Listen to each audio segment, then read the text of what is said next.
രാജ്യത്തിന്റെ വികസനത്തിനായി നരേന്ദ്രമോദി സർക്കാരിന്റെ കീഴിൽ പല പദ്ധതികളും അദ്ദേഹം ആവിഷ്കരിച്ചിട്ടുണ്ട്. രാജ്യത്തിന്റെ ഏത് മേഖലയിലായിക്കോട്ടെ അദ്ദേഹത്തിന്റെ പ്രവർത്തനം കാണാൻ കഴിയും. ജനങ്ങളുടെ ജീവിത നിലവാരം മെച്ചപ്പെടുത്താനും അടിസ്ഥാന സൗകര്യം ഉയർത്തുവാനും അദ്ദേഹത്തിന് ഈ 10 വർഷത്തിനിടയിൽ സാധിച്ചിട്ടുണ്ട്. അതിനേക്കാൾ ഉപരി മോദി സർക്കാരിന്റെ പ്രവർത്തനങ്ങൾ ഏറ്റവും കുറഞ്ഞ സമയപരിധിക്കുള്ളിലാണ് പൂർണ്ണമാവാറുള്ളത്. റോഡ്, റെയിൽവേ, പാലം എന്നിങ്ങനെ മേഖലയുമായി ബന്ധപ്പെട്ടതിലും നമുക്കത് കാണാൻ സാധിക്കും. രാജ്യത്തെ ഏറ്റവും നീളമേറിയ കടൽപ്പാലമാണ് മുംബൈ ട്രാൻസ് ഹാർബർ ലിങ്ക് അഥവാ അടൽ സേതു.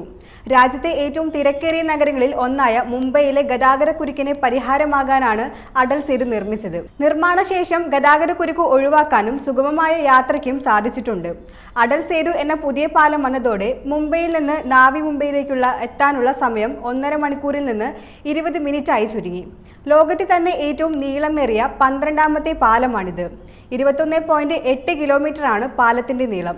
ആകെയുള്ള 21.8 കിലോമീറ്റർ ദൂരത്തിൽ 16.5 കിലോമീറ്റർ കടലിലും 5.5 കിലോമീറ്റർ കരയിലുമാണ് കടൽപ്പാലം സ്ഥിതി ചെയ്യുന്നത്. 27 മീറ്ററാണ് പാലത്തിന്റെ വീതി. മുംബൈ മെട്രോപൊളിറ്റൻ റീജിയണൽ ഡെവലപ്മെന്റ് അതോറിറ്റിക്കായിരുന്നു പാലത്തിന്റെ നിർമ്മാണ ചുമതല. ഏതാണ്ട് 18,000 കോടി രൂപ ചെലവിലാണ് പാലത്തിന്റെ നിർമ്മാണം. 2018 പാലത്തിന്റെ പ്രവർത്തനം ആരംഭിച്ചത്.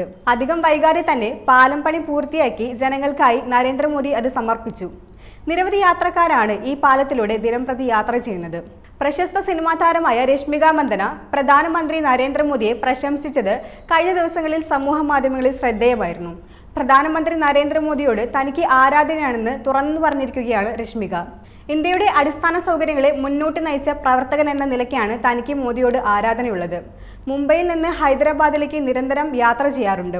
മുംബൈയിലെ അടൽ സേതു എന്ന ട്രാൻസ് ഹാർബർ ലിങ്കിന്റെ വികസനത്തെക്കുറിച്ച് തനിക്ക് മതിപ്പുണ്ട്. മുംബൈയിലെ ഗതാഗത തടസ്സത്തിൽ നിന്നും രക്ഷപ്പെടാൻ കഴിഞ്ഞിട്ടുണ്ടെന്നും അടൽ സേതു വന്നതോടെ യാത്രാ സമയം 2 മണിക്കൂറിൽ നിന്നും 20 മിനിറ്റായി ചുരുങ്ങിയെന്നും രശ്മിക പറഞ്ഞിരുന്നു. പല നഗരങ്ങളിലേക്കുമുള്ള യാത്ര അനായാസമാക്കാൻ ഇതിലൂടെ കഴിഞ്ഞെന്നും താരം പറഞ്ഞു. ഇതിനു മറുപടിയായി പ്രധാനമന്ത്രി എത്തി. താങ്കൾ പറഞ്ഞത് വളരെ ശരിയാണ്. ജനങ്ങളുടെ ജീവിത നിലവാരം മെച്ചപ്പെടുത്തുന്നതിലും ജനങ്ങളെ തമ്മിൽ പരസ്പരം ബന്ധിപ്പിക്കുന്നതിലും ഉണ്ടാകുന്ന സന്തോഷത്തേക്കാൾ മറ്റൊന്നുമില്ല എന്നായിരുന്നു പ്രധാനമന്ത്രിയുടെ മറുപടി. രശ്മിക BJP അനുകൂലിയാണോ, BJPയിലേക്ക് എപ്പോൾ വരും തുടങ്ങിയ ചോദ്യങ്ങൾ സോഷ്യൽ മീഡിയയിൽ വരുന്നുണ്ട്. ഇതിനെക്കുറിച്ചൊന്നും താരം ഇതുവരെ പ്രതികരിച്ചിട്ടില്ല.